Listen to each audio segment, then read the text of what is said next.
Hi, welcome aboard. A week or so ago during our coverage of the 1989 Sydney International Boat Show, I mentioned that we were going to come up with the national scoop and show you the very first presentation on the new Diavolo 34 from Riviera Marine. Well, today is the day, and I've got quite a lot to say about the Diavolo. In many respects, it's one of the most interesting boats we've ever looked at on the show, not only for its performance and its appearance, but because it answers a problem and a trend in Australian boating in 1989 and on into the 90s. One of the problems that the marine industry finds itself faced with at the moment is the fact that a lot of the tooling, a lot of the designs and boats that are being built are relatively old, anywhere from 5 to 25 or 30 years.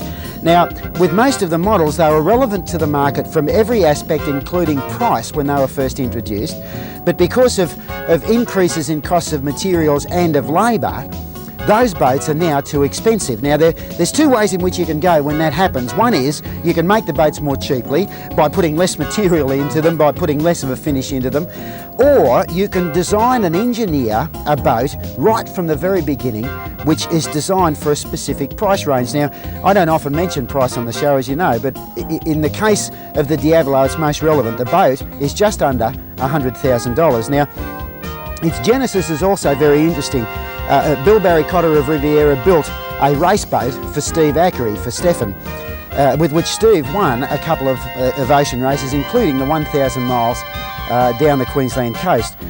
Bill then looked at the hull of that boat, which has been race-bred and race-proven over many years, and decided that with a couple of minor modifications, a shortening of the overall length, and the designing and building of a new superstructure, he'd be able to build a boat which effectively was a sun-deck day cruiser, which came up with a tremendous degree of performance with relatively moderate horsepower, and that's important because moderate horsepower means a lower purchase price for the engines, and which would not only be relevant to our market from the point of view of seaworthiness, but also, incidentally, answer to a great degree the challenge from the American imports, and the result is the Diavolo 34. Now, the boat, as its name suggests, is 34 feet length overall.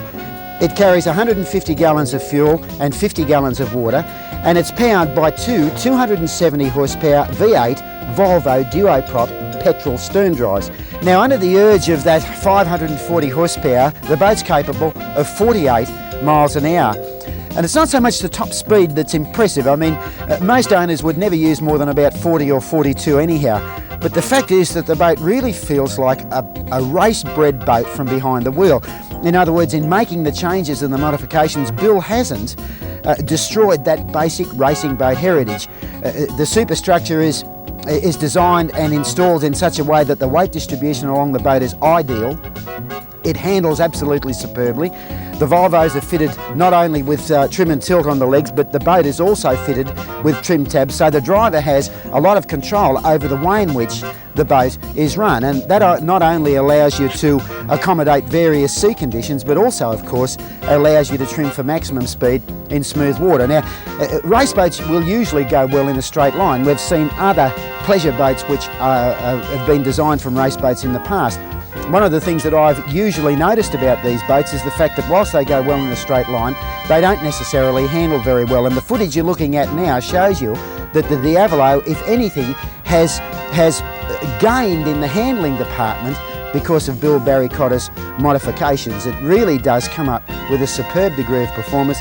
And I reckon anybody who gets behind the wheel, particularly considering that purchase price, which is at least $35,000 to $40,000 under its nearest competitor, will be very hard pressed, even if they're mildly interested, not to buy the boat. Now, handling and appearance aside, Bill Cotter has always had a reputation for designing and building boats which are practical and designed for the purpose. And as far as the interior and even exterior layout of the Diavolo is concerned, it's an extremely livable boat. Underneath it has a relatively standard sunbridge layout with a galley to port just at the bottom of the companionway, with remarkably a marble top sink, and the marble top sink is matched by a marble topped dinette table in the centre of the saloon.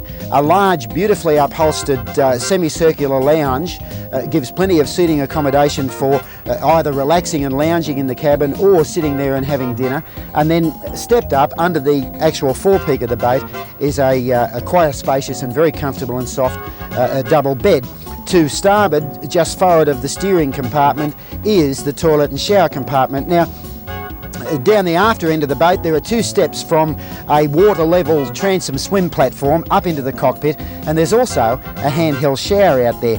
Now, one of the interesting things about the boat is that whilst it gives a feeling of opulence and luxury as far as its interior fit out is concerned, it would be possible to add a whole lot of tricks and additions to the boat. For instance, a soft top off the bimini would certainly be appropriate for our sunny conditions, and perhaps a little more colour in the upholstery, perhaps a range of electronic equipment if you intended to either go boating in shallow water or go fishing, and the boat would be eminently suitable for that. And it seems to me that this boat follows the current automotive trend of coming out with a standard model which is absolutely superb in its layout and presentation, but also leaving room for what amounts to an options kit which can be added to the boat by an owner who requires those sort of modifications and changes, and still keeps it in the stock boat category, and that is most important. Now, it's a tour de force. Bill has certainly achieved what he set out to achieve by engineering and designing the boat right from the drawing board to be able to be manufactured and produced with the absolute minimum of applied labour, and labour at 30 or 40 hours, dollars an hour nowadays is an extremely expensive aspect or component of the construction of a boat. If you can streamline the manufacture, if you can make sure that all the components fit perfectly, a little bit of extra time in plug and mould making in the factory, it pays off when you get further down the track and the boats have to be turned out quickly. He's achieved all of that and come up with a boat with a superb degree of performance and a magnificent degree of appearance. So watch out for the Diavolos. I promise you they're going to make a huge impact on the local market. We'll be back right after this.